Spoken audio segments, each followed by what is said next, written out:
एक जंगल में शेर भोजन करके आराम कर रहा था और उसे मुश्किल से नींद आई थी, क्योंकि उसने कई दिनों से स्नान नहीं किया था। इतने में एक मक्खी उड़ती हुई आई और शेर के कान के पास भिन भिन करने लगी।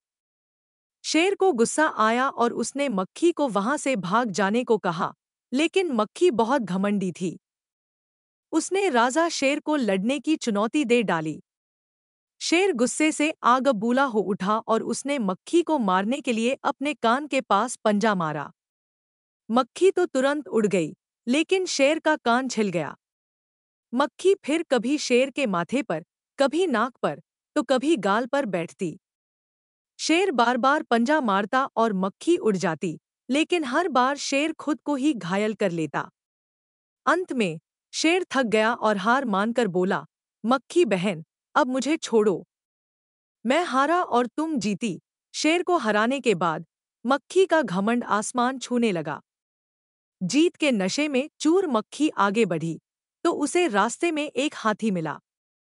मक्खी ने तुरंत हाथी से कहा, अरे ओ हाथी, चल मुझे प्रणाम कर। मैंने अभी अभी जंगल के राजा शेर को हराया है। हाथी ने सोचा कि इस तुच्छ मक्खी से बहस करके समय बर्बाद करने से बेहतर है कि इसे अनदेखा किया जाए। इसलिए हाथी ने अपनी सूंड ऊपर उठाकर मक्खी को प्रणाम किया और चुपचाप आगे बढ़ गया। इससे मक्खी का अहंकार और भी बढ़ गया। यह सब कुछ एक चालाक लोमड़ी दूर से देख रही थी और मन ही मन मुस्कुरा रही थी। मक्खी ने लोमड़ी को भी रोका और वही घमंड भरी बात कही, अरे ओ लोमड़ी, चल मुझे प्रणाम कर।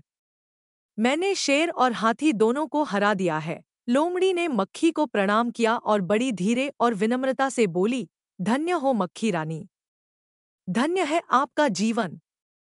लेकिन मक्खी रानी, उधर वह मकड़ी दिखाई दे रही है ना? वह आपको गाली दे रही थी। उसकी जरा खबर लो न। यह सुनकर मक्खी गुस्से से लाल हो उठी। उसने कहा, उस मकड़ी को तो मैं चुटकी बजाते ही खत्म कर देती हूँ। यह कहते हुए मक्खी तुरंत मकड़ी की तरफ झपटी और मकड़ी के जाले में फंस गई। मक्खी जाले से छूटने की जितनी कोशिश करती, वह उतना ही अधिक फंसती जाती और अंत में वह हार गई। यह देखकर लोमड़ी मंद-मंद मुस्कुराती हुई वहां से चलती बनी। घमंड का फल हमेशा बुरा होता है। चाहे आप कितने ही बलवान क्यों न हो, घमंड आपको छोटी से छोटी चाल में फंसा सकता है।